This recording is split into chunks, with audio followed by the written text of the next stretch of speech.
Ég var að fá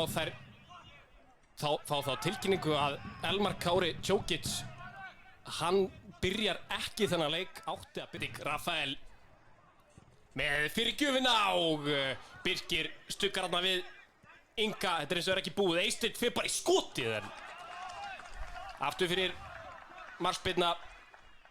Damir skallar þetta í burtu. Þetta er ekki búið. Hér er Aron Elí, finnur Óðinn með boltann inn á teiginn og þetta er færi og Afturelding er að komast í 1-0 forystu hér á Stakkavíkurvelli.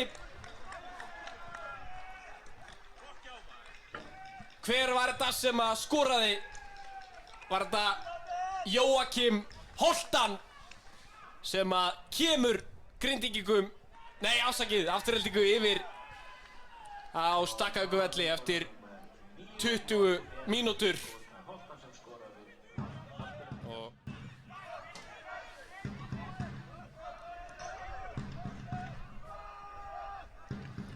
hér er Heiðar með boltan fyrir og Inga en frábærlega gert hjá Birki. Má þarna í vörninni, komst fyrir boltan. Hingað til. Hér eru Grindvíkingar í sókn. Valur með boltan fyrir markið en Birkir enn og aftur að bjarga Aftureldingu og setur þetta aftur fyrir. Hér er bolti inn á teiginn. Þetta er fínasti bolti, dettur fyrir Aron Elí og Aron Elí er að koma Aftureldingu í 2-0 forystu hér. Tæpur. Og Viktor Guðberg kemur inn á, hann hefur lítið spilað. Hér er Holtan kominn í fínasta færi fyrir skotið og í stöngina.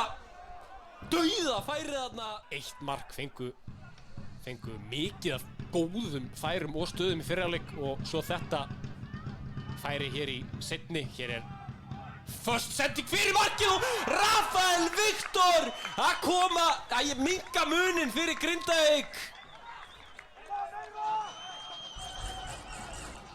Grindavík 1, Afturelding 2. Frábær fyrirgjöf þarna. Við sjáum það að Grindavíkur. Hér er mismunandi sending hjá Heiðari og Óðinn er komið einn á móti markmanni og Óðinn Bjarkason að skora þriðja mark Aftureldingu. Já, hér slæm varnarmistök hjá Heiðari og þetta er ansi dýrt. Voru að banka